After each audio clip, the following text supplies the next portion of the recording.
तो सभी लोगों को जय श्री राम। तो आज हम जानने की ये कोशिश करेंगे कि क्यों हनुमान जी एक राजा से हार जाते हैं, जबकि वो इतने ज्यादा बलशाली शक्तिशाली होते हुए भी, श्री राम जी के संकट मोचन होते हुए भी एक राजा से हार जाते हैं। और ये कहानी काफी कम लोगों में प्रचलित है, काफी कम लोग जानते हैं, ये रेयर है और रामायण का ये हमारा इतिहास है। तो चलते हैं फिर जानने की कोशिश करते हैं कि क्यों हनुमान जी एक राजा से हार जाते हैं। तो ये कहानी तब की है कि जब श्री राम जी रावण पर विजय प्राप्त करके अयोध्या आते हैं। अयोध्या में उनका राज अभिषेक होता है। अभिषेक होने के बाद अश्वमेध का घोड़ा छोड़ा जाता है। अश्वमेध का घोड़ा शौर्य को दिखाने के लिए पूरे पृथ्वी पर उसके कुछ सैनिक के साथ भेजा जाता है, ताकि वो दिखा पाए कि कितना ज्यादा सर्वशक्तिमान है, कितना ज्यादा वो मतलब पावरफुल है, मतलब कि अपनी एक अथॉरिटी दिखाने के लिए वो अश्वमेध का घोड़ा छोड़ा जाता था। और ये महाभारत में भी देखने को आपको मिलेगा, रामायण के साथ साथ। तो उस अश्वमेध घोड़े के साथ आपके हनुमान जी भी थे, सुग्रीव भी थे, अंगद भी थे और राम जी के सबसे छोटे भाई शत्रुघ्न भी थे और उनके बहुत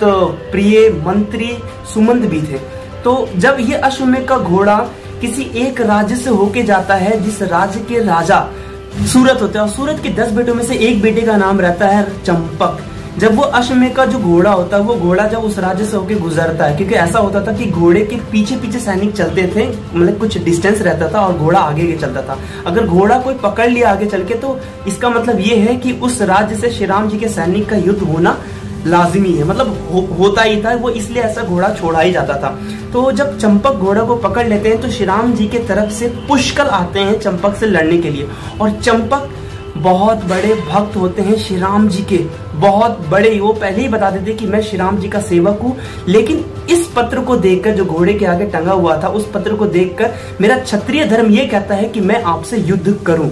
दोनों के बीच में काफी ज्यादा भयंकर युद्ध होता है। कभी पुष्कर चंपक को पटकते हैं, कभी चंपक पुष्कर को पटकते हैं। हजारों की बाणों की वर्षा हो रही है एक दूसरे के तरफ, लेकिन अंत में क्या होता है कि चंपक जो रामा अस्त्र का यूज करते हैं और पुष्कर को बंदी बना लेते हैं। जैसे ही उन्हें बांध कर ले जा रहे होते हुए अपने राज्य के अंदर नगरी में, वैसे ही पुष्कर के एक सैनिक सुग्रीव के पास जाता है, शत्रुघ्न के पास जाता है और बताता है कि ऐसी ऐसी घटना हो चुकी है, वो बांध कर अपने राज्य के अंदर लेके जा रहे हैं। जब ये बात हनुमान जी के कानों में पड़ता है तो हनुमान जी सुग्रीव जी की आज्ञा लेते हैं और चले जाते हैं चंपक से युद्ध करने के लिए। तो सबसे पहला प्रहार जो करते हैं हनुमान जी, वो शाल का वृक्ष होता है जो उखाड़ते हैं और फेंक देते हैं। लेकिन चंपक भी कम नहीं थे, चंपक जी अपने धनुष के माध्यम से उसको टुकड़े टुकड़े कर देते हैं उस शाल के वृक्ष को। और फिर उनके बीच हवा में लड़ाई होती है और फिर हनुमान जी को और भी ज्यादा क्रोध होता है कि ये क्यों नहीं छोड़ रहा है, मतलब क्यों नहीं हार मान रहे।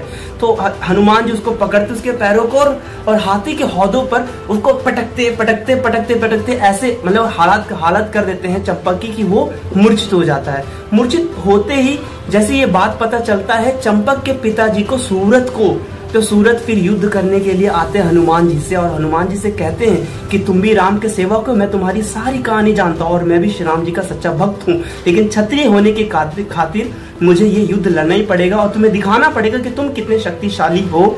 देखते हैं आज।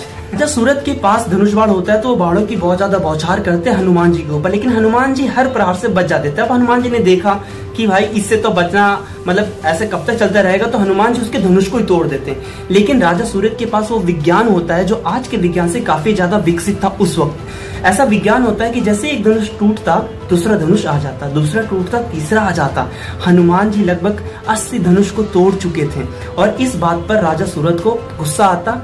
अपने शक्ति का यूज करते, उनके पैर को पकड़ते और जमीन पर पटक देते, जिस वजह से श्री हनुमान जी कुछ समय के लिए होश में नहीं आ रहे थे।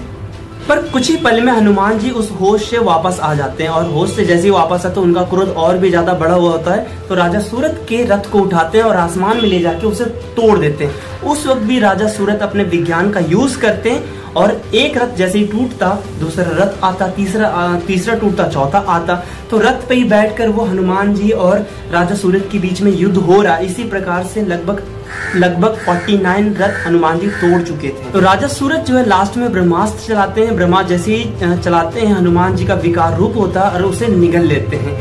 लेकिन राजा सूरत के पास एक अंतिम समय बचता है, एक अंतिम अवसर रहता है जिससे हनुमान जी को बांधा जा सकता है। वो यूज करते हैं रामा अस्त्र का। रामा अस्त्र का जैसे ही वो छोड़ते हैं तो हनुमान जी कहते हैं कि मैं अपने स्वामी का कैसे विरोध कर सकता हूँ, और रामा अस्त्र के बंधन में वो बंध जाते हैं।